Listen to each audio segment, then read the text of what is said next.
We leave parts of ourselves in every digital footprint we create, drifting like ghosts through a metallic world of data. Join us as we explore the intersection of human memory and the future of storytelling in high definition. Click subscribe now to follow the digital trail. My father's retirement party had a guest list of 63 people. I know because my mother told me that number 4 separate times over the phone, each time with a different emphasis. 63 people. 63 people.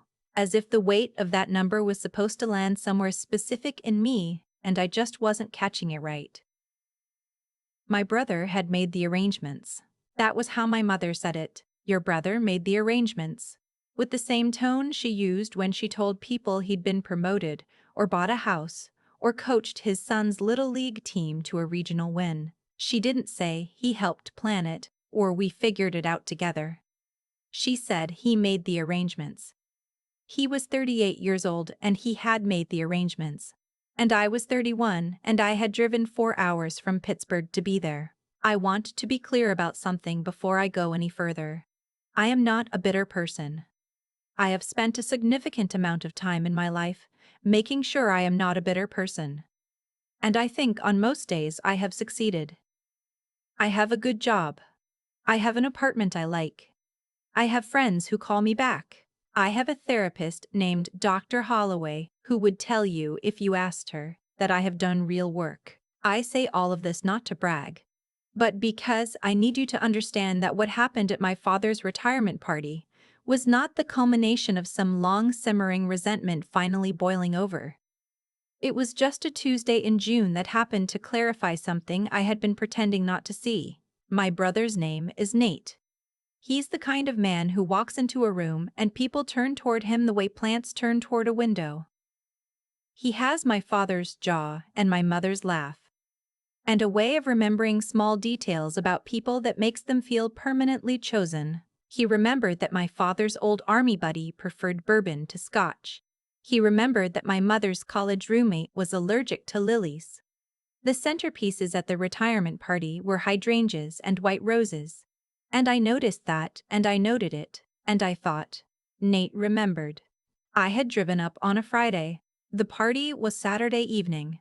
When I arrived at my parents' house, my mother was at the kitchen table with a clipboard and a pen, and she looked up when I came in and said, "Oh, good, you can help stuff envelopes."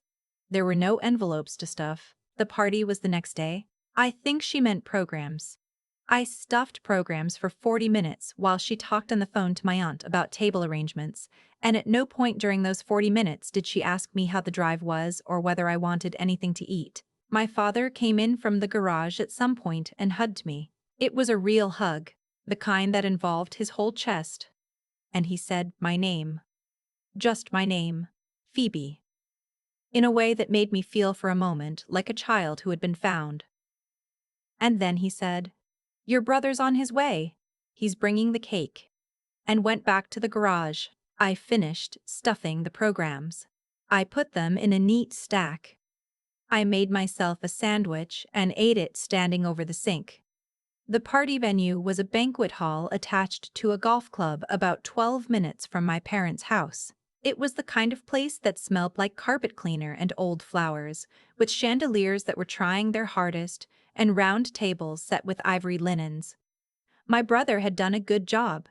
I mean that genuinely.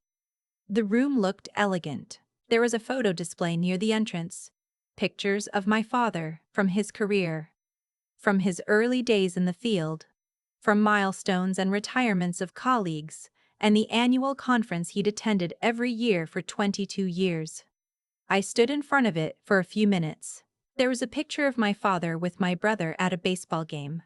There was a picture of my father with my mother on a trip to Portugal. There was a picture of my father with his college roommate. There was a picture from Christmas 2 years ago where everyone was in matching pajamas that I did not own because no one had told me about the matching pajamas. There was no picture of my father and me. I looked for a while.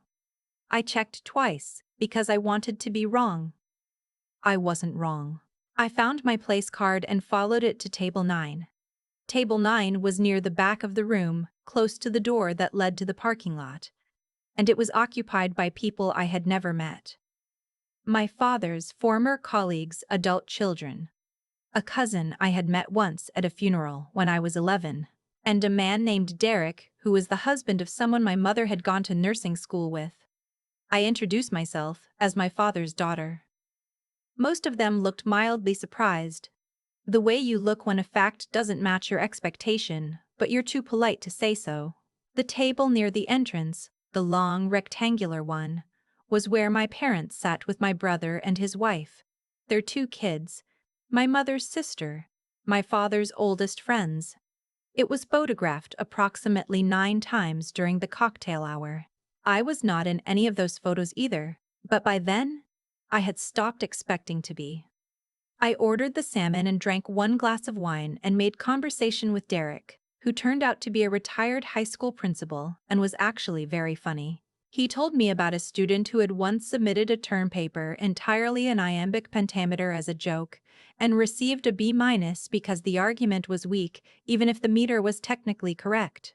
I laughed, genuinely, and for about 20 minutes I was just a person at a party having a nice conversation. Then my brother gave his speech. It was a good speech. I want to say that too. He talked about my father's integrity and his work ethic, and the way he showed up for his family. He talked about a camping trip from when they were kids, the 2 of them and my father, catching fish. They didn't know how to clean.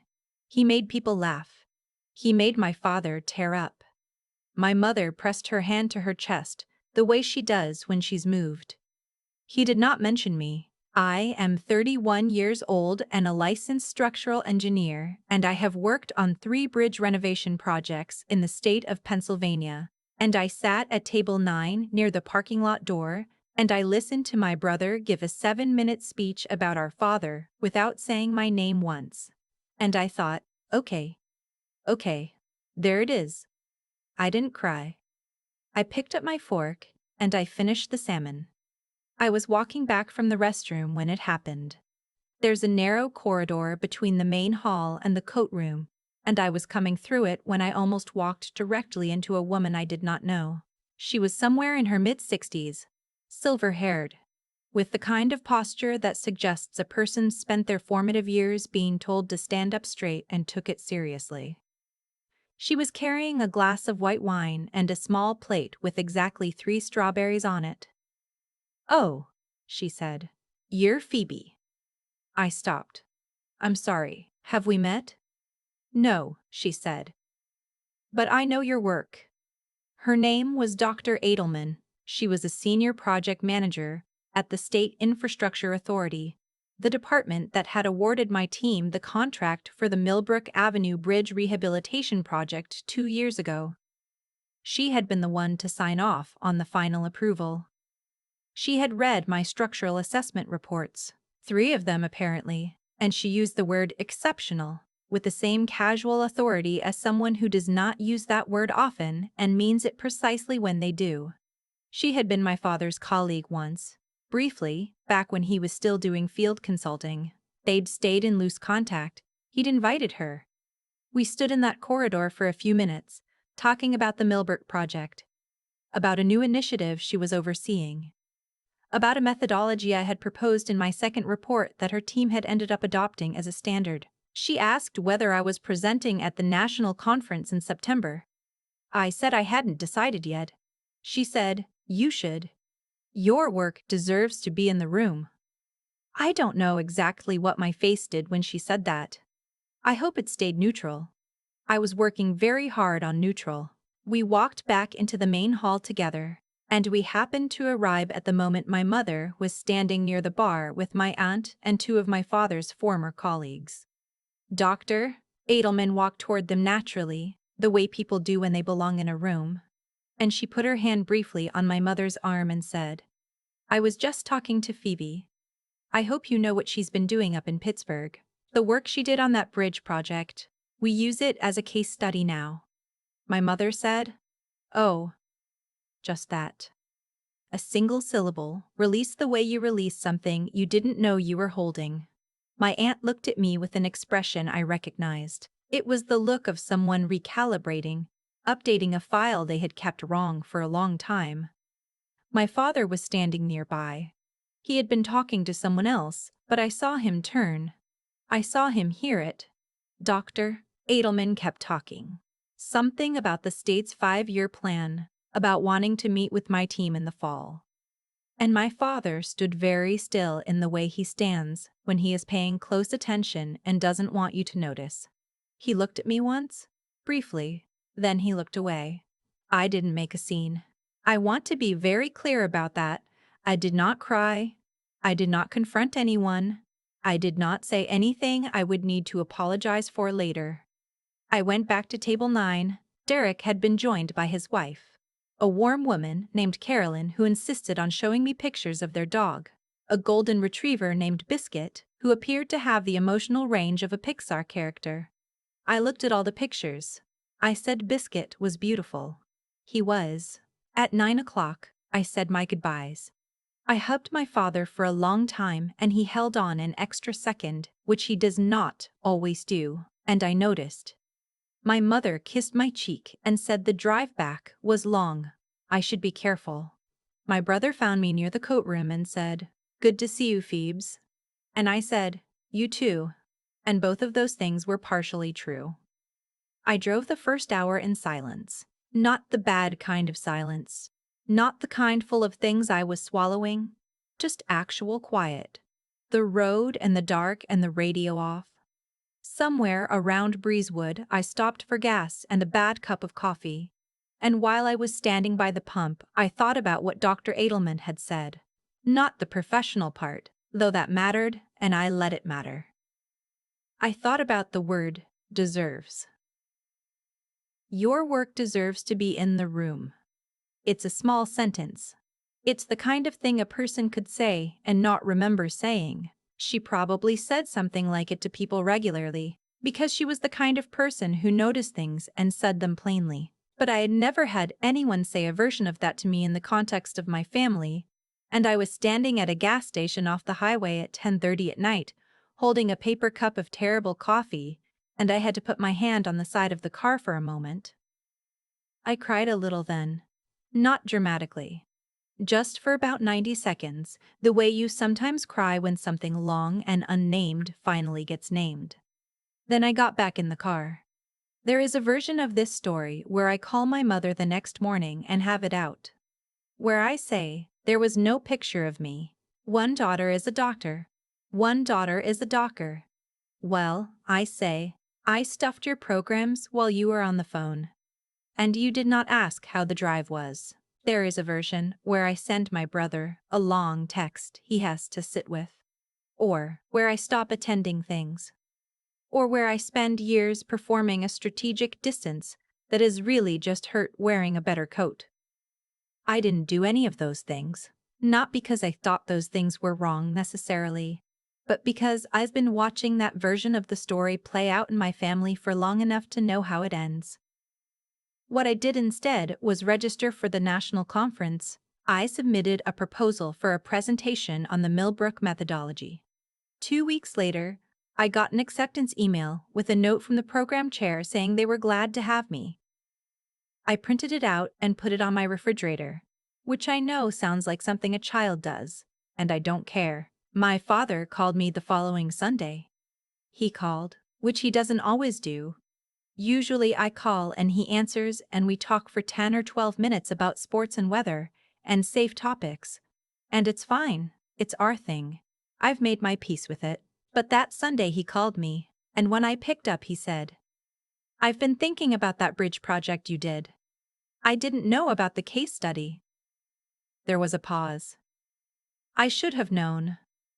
I said, "It's okay, Dad." He said, "I'm not sure it is." We talked for 40 minutes. He asked questions I don't think he'd ever asked me before. How the assessment process worked, what the hardest part was, whether I was happy in Pittsburgh. Real questions. The kind that require real answers. I sat at my kitchen table, and I gave him real answers. And at some point, about halfway through, I looked at the conference acceptance on my refrigerator, and thought about the word deserves again. Your work deserves to be in the room. I had been waiting, I think, for a long time without naming it. Waiting. Without admitting that's what it was. For someone in my family to walk into the room I was already in. To find me there. I had been doing the work, taking the drive, stuffing the programs, sitting at table 9 with my salmon and my wine. And somewhere underneath all of that, I had been waiting to be found. Dr. Edelman didn't do anything dramatic. She didn't confront my parents or give a speech or make a scene. She just said what was true, plainly, in front of people who needed to hear it. She probably doesn't know it mattered. She sent me a LinkedIn connection request 2 weeks after the party and added a note that said she hoped to work together again, and I accepted and wrote back something professional and gracious, and I meant every word. My mother texted me the following month. It was a short text, not an apology exactly, more like a statement of fact that was trying to become something else. She said she'd told her sister about the conference. She said she was proud. It was 11 words and a period, and then a small red heart emoji, and I read it 3 times. I didn't text back immediately. I put the phone down and went for a walk, and when I came back, I wrote, "Thanks, Mom. That means a lot." Because it did. An incomplete thing can still mean something. A door that's only partway open is still more open than it was. I'm not in a different family now. I want to be honest about that. The dynamics haven't been dismantled. My brother still fills the center of the frame. My mother still has the clipboard. My father still retreats to the garage. But something shifted, even if I'm the only one who can feel exactly where it shifted. And I'll take that. There's a picture on my phone from the night of the party. I took it myself, on my way out, of the hydrangea centerpiece on table 9. Nobody's in it. It's just the flowers and the ivory tablecloth and the edge of someone's abandoned wine glass in the corner. I don't know why I took it. I don't know why I've kept it. Maybe because it was mine. That table, that night, the salmon. Derek's story about iambic pentameter. It was mine. And I was there. And I didn't disappear even when it would have been easier to. I presented at the conference in September. The room had about 200 people in it. My slides were clean, and I knew the material, and my voice stayed even all the way through. At the end, there were questions, and one of them was from a structural engineer who had read my published report and wanted to know more about the load analysis methodology. I answered it well. I know I did, because when I sat down, Dr. Edelman, who was sitting 3 rows from the front, gave me a single nod. The kind that means yes. That's it. That's what I meant. I drove home the same night. I stopped at the same exit on the way back, the one near Breezewood, and got coffee from the same terrible machine. I stood by my car in the dark, and I drank it, and I thought about my father saying, "I should have known," and my mother's 11-word text, and the nod, and the centerpiece on my phone. I didn't cry this time. I just stood there until the coffee was gone, and then I got in the car and drove home in the quiet, which by then had started to feel a little bit like enough. I've thought a lot about why that night hit me the way it did, given that it wasn't the first time and probably won't be the last. I've thought about the photo wall, and the speech, and the envelope stuffing, and the salmon at table 9, and what I keep coming back to isn't the hurt. I've carried versions of that hurt for a long time, and I know its weight pretty well by now. It's the cause and effect of it. The quiet logic underneath. My parents made choices over many years, small ones mostly, the kind that don't feel like choices in the moment. They chose whose accomplishments to put on the wall. They chose who made the arrangements and who stuffed the programs. They chose which name went in the speech. None of those choices were dramatic. None of them required a villain. They were just the accumulated weight of attention directed one way and not another. And the result was a daughter who drove 4 hours and stood in a room full of her father's history and found no evidence she had ever existed in it. That's the thing about cause and effect that people don't always want to sit with. It doesn't require malice, it just requires inertia. The ongoing decision not to look, not to ask, not to correct. And the effect of that inertia is a person who learns, slowly and without anyone ever saying it directly, that she is not quite worth the front table. What I did with that, and I think this is the part that matters, was refuse to let it be the final word on what I was worth. Not dramatically. Not with a confrontation or a speech of my own. I just kept doing the work. I kept showing up in Pittsburgh and writing the reports and solving the problems that needed solving. And at some point, the work became a thing that existed independently of whether my family could see it. Dr. Ted Edelman could see it. The conference could see it. The 200 people in that room in September could see it. I didn't build any of that to prove something to my mother. I built it because it was mine to build, and that distinction, doing the work because it matters, not because you need someone to notice, is the only version of that story I can live inside with any peace. I think about Nate sometimes, and I don't feel what I used to feel.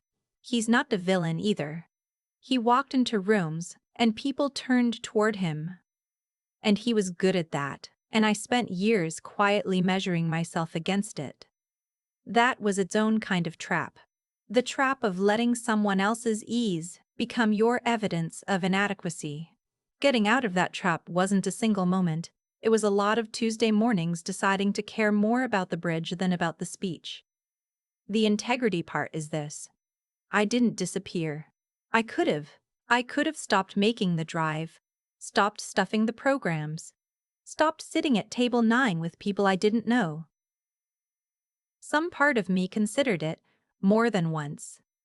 But I kept showing up, not because I was waiting to be rescued, but because showing up was the honest thing to do. You don't get to opt out of hard things and then wonder why nothing changes. Dr. Edelman said my work deserved to be in the room. She was right, and I knew she was right. And the reason I knew is that I had put the work in to make it true.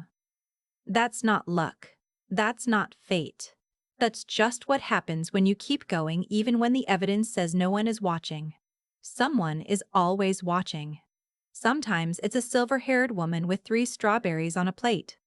Sometimes it's just you. That's enough. It turns out that's actually enough.